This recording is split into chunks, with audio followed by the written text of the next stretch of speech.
In the last video, I took this Kayak and made it electric and autonomous. But at the end of that video, I had a few issues. My steering radius was really bad because the motor only turns by that much. And with steering, also this one bracket's really loose. So all the steering needs to be redone. My other issue was that power kept cutting off to the electronics. This wire is slightly chewed and corroded. It just rebooted right there. I think that this wire might be the issue, so I'm going to go and replace that and redo the steering.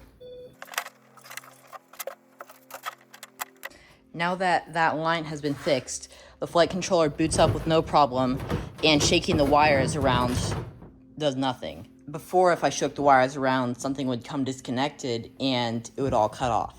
So that issue has been fixed. Now that the wiring's fixed, I can move on to the steering. This is the old steering mechanism and has two servos, one that pushes and one that pulls on these rods that push and pull on brackets attached to the motor. This worked, but it didn't turn very sharp, as you can see there, that's the max. And these brackets, they're almost coming off. So I needed to redo the whole steering system.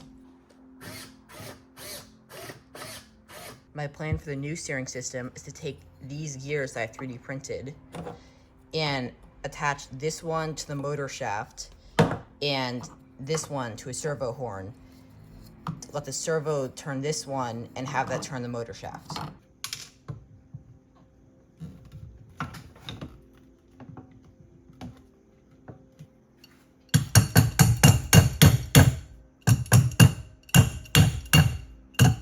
For a few months, I worked on trying to get this servo to stay still so that it would actually turn the motor.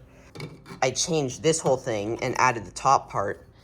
I put these clamps here and these clamps on top and this to stabilize the base. And after all that, once it no longer moved, this servo just wasn't powerful enough. So I have to fully redo the steering system again.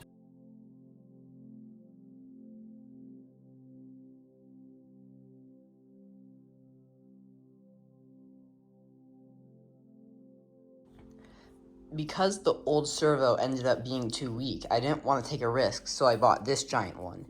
In theory, it should be 6 times more powerful, although I'm not sure if I trust the ratings, but it's much larger. This is a base I cut out for it with a jigsaw, and jigsaws can't cut 90-degree angles well, so this happened. Now I need to screw this into the base.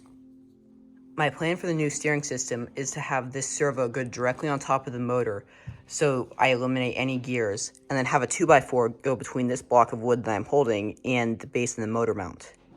To do this, I first need to take this piece here and glue it onto here, but I can't attach this from the other side, so this has to be attached to the servo while I glue it.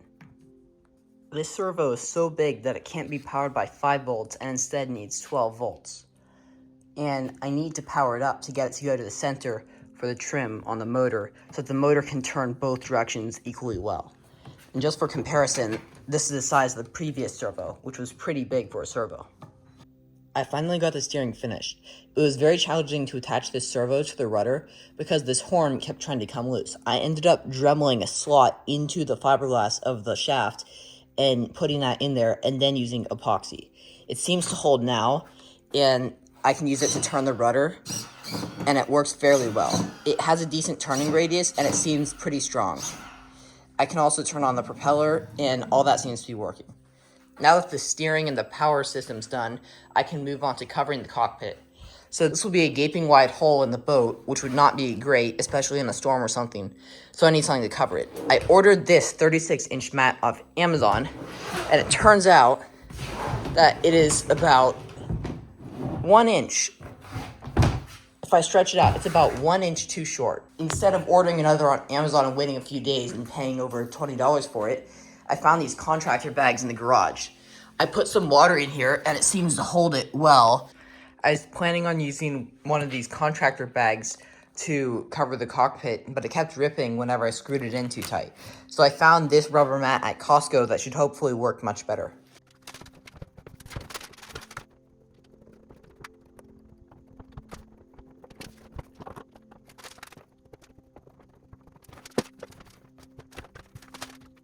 After I installed the rubber cover, I made 2x4 cross bracing and screwed it into the wagon.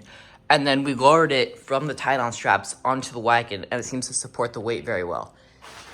Now that that's done, I need to install the solar charge controller and the bilge pump. Over the past few days, I put a wooden frame on the boat, put a solar panel on top of it, and mounted a solar charge controller on the inside. The solar charge controller is also wired to the battery in the solar panel, and it seems to be working. It has a little display that's modular, so I should be able to see this if I were to mount it outside the boat. The battery has been secured using bolts and washers, and I put a bilge pump in here in case any water gets in. The flight controller and all the other electronics are up there in Tupperware containers so we don't get wet. And we replaced the wagon with this new one because the old one had really flat tires, especially when it had weight on it. We were going to test this boat again last weekend, but it was really windy and rainy, so we couldn't do it then. But hopefully we'll test it again soon.